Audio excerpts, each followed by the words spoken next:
Hi, I'm Jude Gold from Guitar Player Magazine. You just heard me trying to play the Mean Street intro, Van Halen's famous lick. I always have fun with that stuff, especially when I have the right rig. And look what we have here today for you to check out. It's the ultimate Van Halen rig, really, which is the EVH Series 5153 head and cabinet, which is built and distributed by the Fender Musical Instruments Corporation. And of course, couldn't have done it without this instrument, the EVH Frankenstein Replica, an exact replica of Eddie Van Halen's most famous guitar.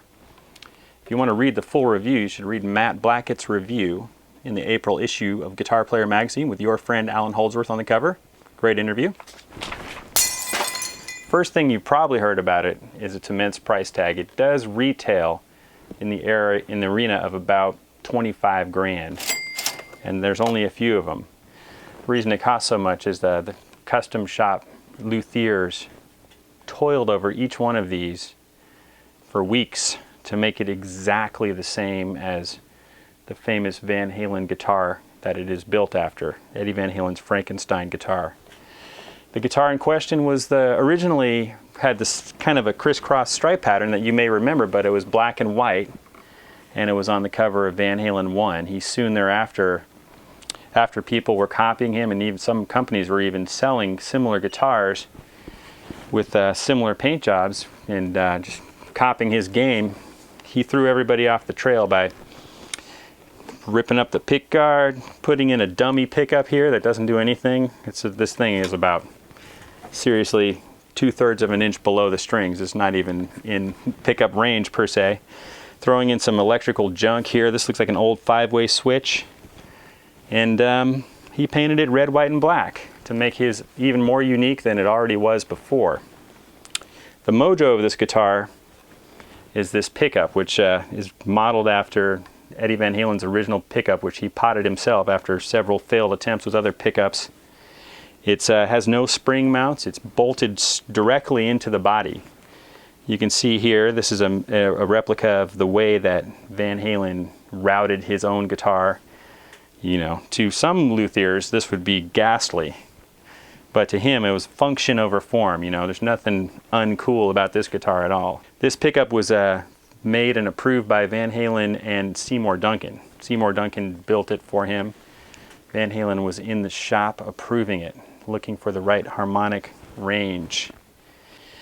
It's got a Floyd. You can bet his Floyd that he has on there currently looks pretty much exactly like this one, slightly shinier than the rest of the guitar.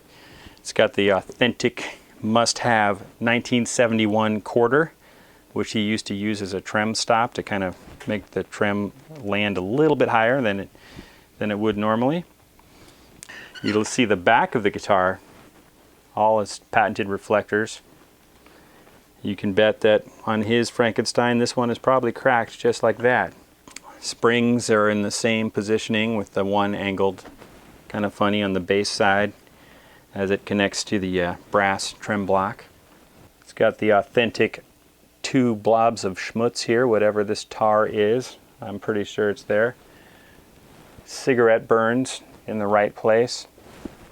So that's really what you're paying for with this guitar, is you're paying to basically hold a guitar that is so similar to the original that only Eddie Van Halen and perhaps his guitar tech could tell it apart.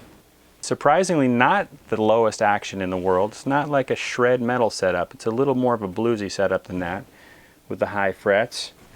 Of course, the neck is completely unfinished at this point. I don't know if it was that way. It started out that way. I think it did. And but it certainly it has that worn down, weathered, broken in feel. Surprisingly, for a $25,000 guitar, there were a couple of glitches when we first pulled this thing out of the box and started taking it for test rides. My biggest problem with it was actually shorting out here at the output jack. Now, I guess Van Halen has this shielded inside here. And this particular guitar, the wiring was exposed at certain solder points inside here, and it would bump into there sometimes and mute the guitar. So, truthfully, we yanked out that shielding and resoldered the connections to the output jack. And for a while, I even had some electrical tape on there to protect it, and it works great. The locking nut was actually just a micrometer loose, which you can't really tell until you do a couple of dive bombs and you wonder why the guitar is not quite going back in tune.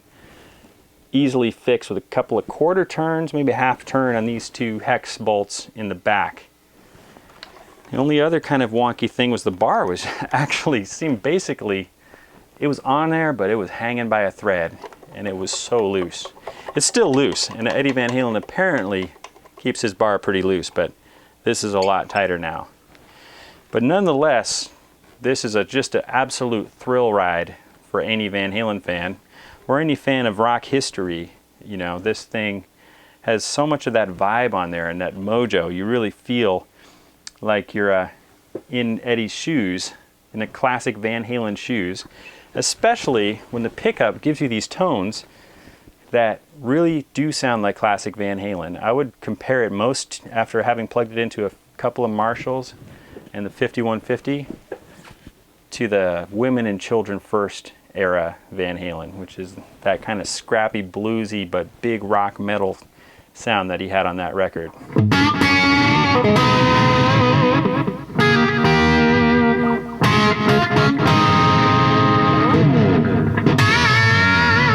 So, and you know, back off the volume knob, well, of course it's a tone knob, which he has on there, but only in lettering. It's actually, of course, a volume control.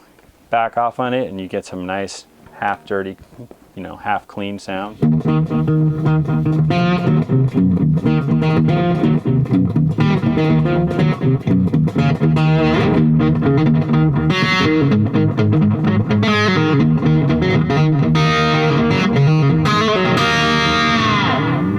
So yes, there is that irony indeed that this guitar is 25 grand, and originally he spent, as he said in many interviews, probably no more than $150 in 70s cash on the parts to put this together.